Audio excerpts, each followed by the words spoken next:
There is a small brown bottle in the cupboard above my kitchen stove, next to the vanilla that costs $2.40. It has been in there 4 years, and it is still better than half full. One drop of it on a bait will change an evening, and I'm going to tell you exactly why.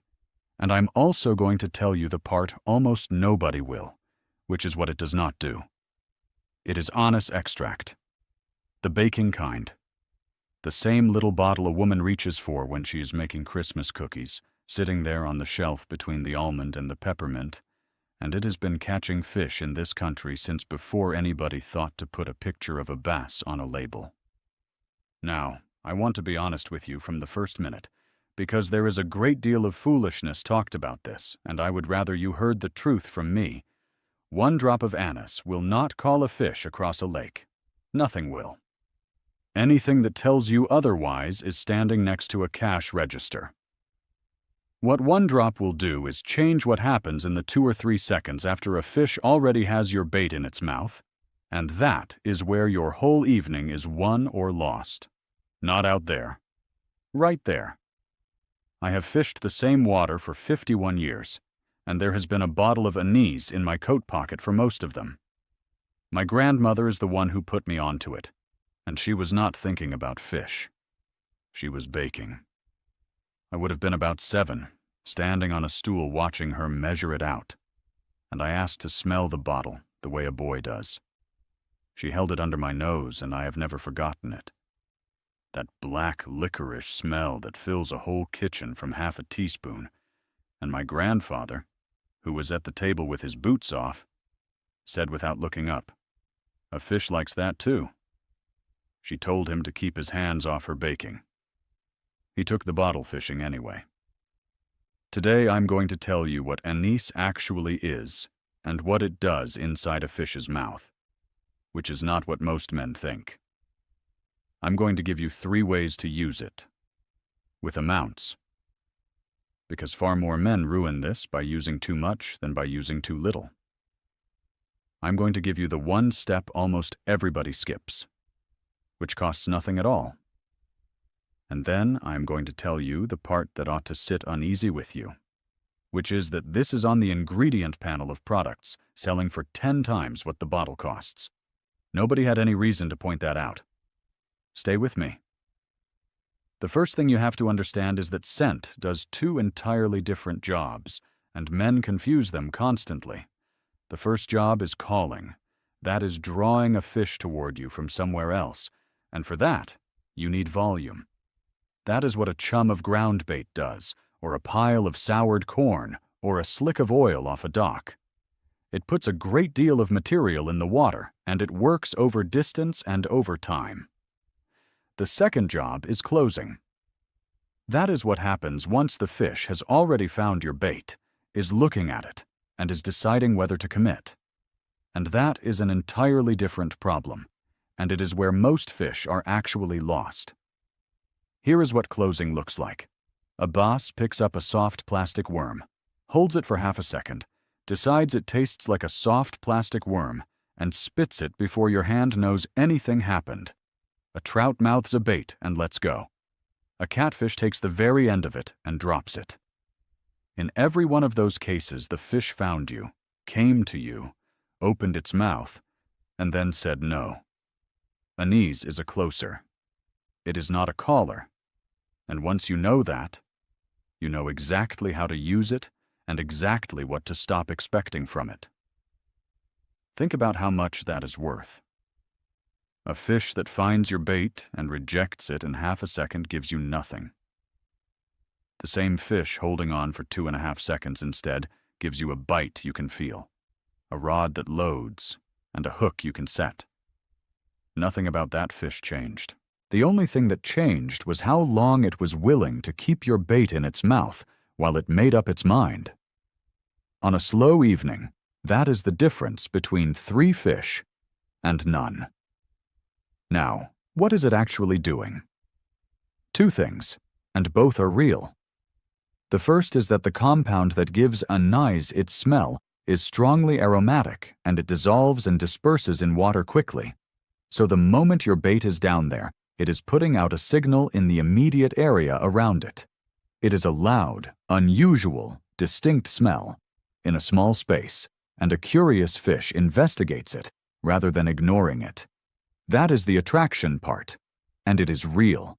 But it is real over a few feet, not a few hundred yards.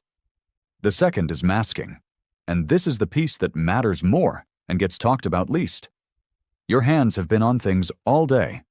Petrol from the pump. Sunscreen. Insect repellent. Tobacco. Scented soap. Every one of those is transferred to your line, your hook, and your bait, and some of them are genuinely repellent to fish. Anise is strong enough to cover them, and it is the covering that does a good part of the work. You are not adding a magic ingredient so much as you are removing an alarm. And that is why the men who swear by it and the men who say it does nothing can both be telling the truth about their own experience. The man with clean hands and fresh bait may see very little. The man who pumped fuel that morning and then rigged a plastic worm is seeing a great deal. So, $2.40 on the baking shelf, and it will last you 4 years. Let me tell you the 3 ways to use it, in the order I would learn them. The first and simplest is on your hands. Put 1 drop on your palms and rub them together before you rig anything, and then handle your bait and your lure. That is it. You have just neutralized whatever else was on your fingers and passed a little scent to everything you touch. It costs you 1 drop and about 3 seconds, and it is the single highest value thing in this entire video. If you do nothing else at all, do that one. The second is on the bait itself. 1 drop. I mean 1 on a soft plastic, a piece of cut bait, a dough ball, a jig skirt. Work it in with a finger and let it sit a moment before you cast, so it is not simply sitting wet on the surface waiting to be washed, straight off.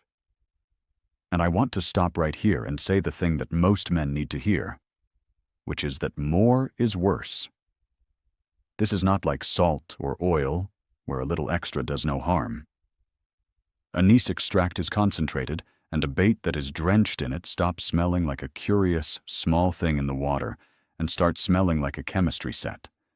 And fish will avoid it outright. I have watched a man pour a capful over a whole bag of plastics and then wonder why he could not buy a bite all afternoon. 1 drop. Restraint is the entire skill here.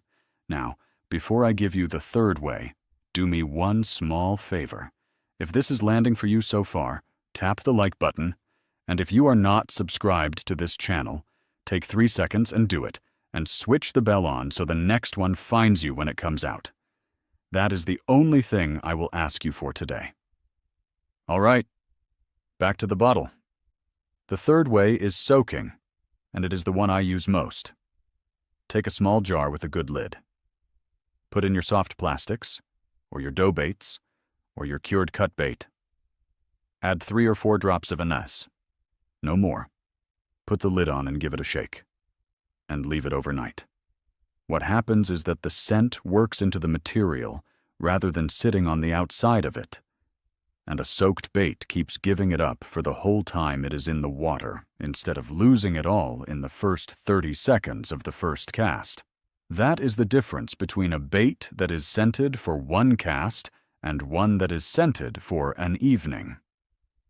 Do the soaking the night before, not in the truck on the way.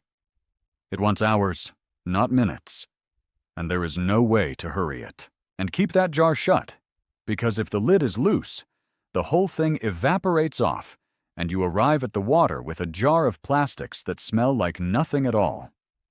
And you can do the same with a scrap of cloth. Put a few drops on a rag, keep it in a tin in your tackle box, and lay your rigged bait on it for a minute before you cast. Costs nothing and travels well. And it means you are not fumbling with a small glass bottle over deep water with cold hands, which is how small glass bottles end up on the bottom of lakes. Now, step 3, and this is the one nearly everybody skips, and it costs nothing at all, and it is worth more than the bottle. Step 3 is that you have to reapply, and you have to know when. Here is what men do. They put a drop on at 7 in the morning, they fish until noon, and at some point during those 5 hours the scent washed off entirely, and they never noticed.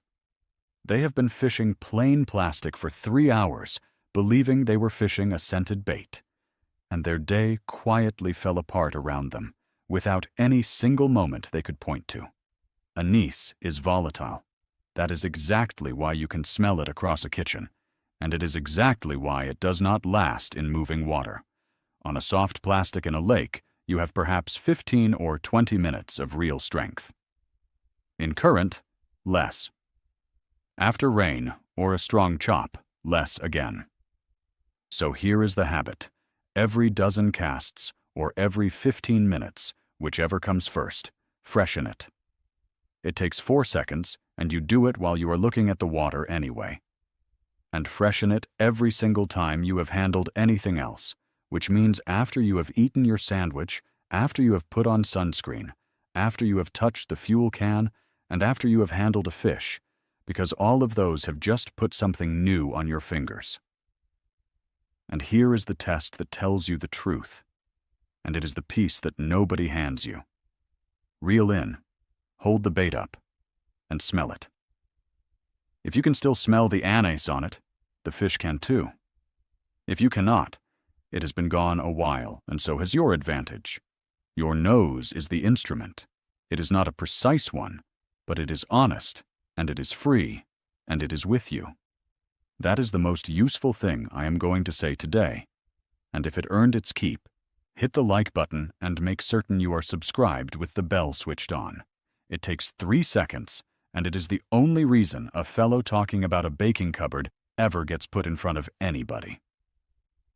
2 smaller things while I am here. Buy the extract, not the essential oil, unless you know what you are doing, because anise essential oil is far stronger and is very easy to overdo, and it is a good deal dearer. And keep the bottle upright in something that will not leak in your bag. I once had one go over in a coat pocket, and I smelled like a sweet shop for a fortnight, and my wife had a great deal to say about it. Now for the honest part, because I am not going to sell you something I have to shade the truth about. And there are 4 things you need to hear. The first I have already said, and I am going to say it again, because it is the whole reason this video is not like the others you have seen. Anise does not call fish from a distance. There is no scent in a small bottle that does. What it does is make a fish that has already found your bait more likely to take it and hold it a beat longer. And that is where a hook gets set. That is a real advantage on a slow day, and it is worth every one of your $2. It is not a spell. The second is that the results are not the same for everybody, and I would rather explain why than pretend that everyone sees the same thing. If you are a man who washes his hands, keeps his tackle clean, and does not fill his own truck before he fishes, you may notice very little difference because you did not have a problem to fix. If you are a man who handles fuel, sunscreen, and bug spray on the way to the water, you may find it transforms your day. Both of those men are telling the truth. The third is that it is not equally good for everything. It has a long history on catfish, on carp, on trout, on panfish, and it works well on soft plastics for bass. It does much less for a fish that hunts fast and hits on sight, because that fish has committed before scent enters into it at all.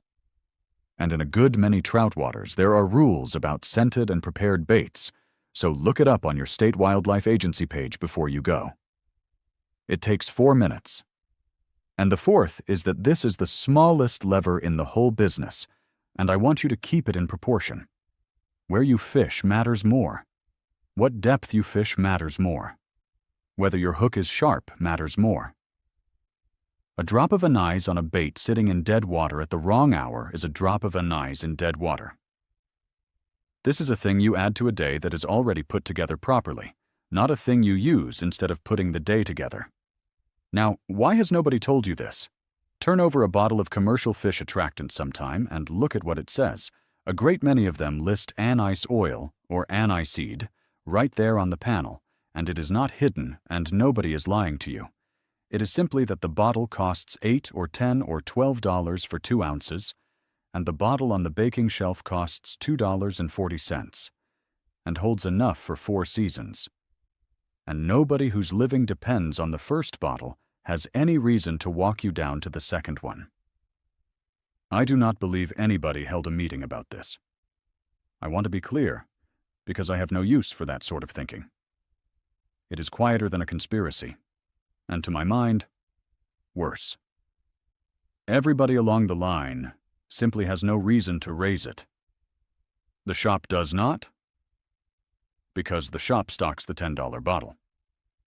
The magazine does not, because the magazine sells its pages to the company that fills it.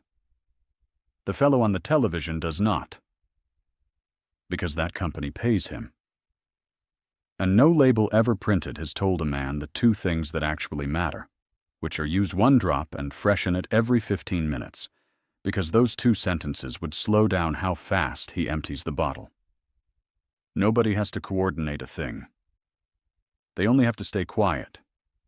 And they have stayed quiet for 60 years. We kept it because we had to. When the only bottle in the house is the one on the baking shelf, you find out what the baking shelf will do.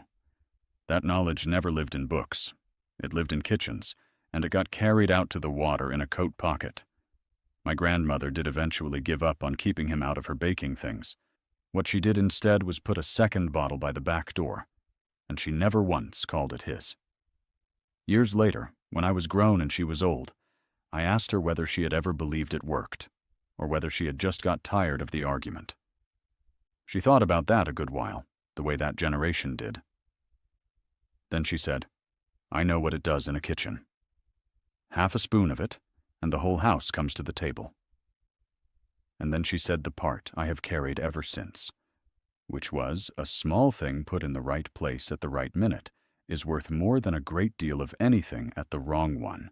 And that is true of cakes, and it is true of fish, and it is true of most of what I know. I have thought about that most of my life, and I do not believe she was only talking about baking.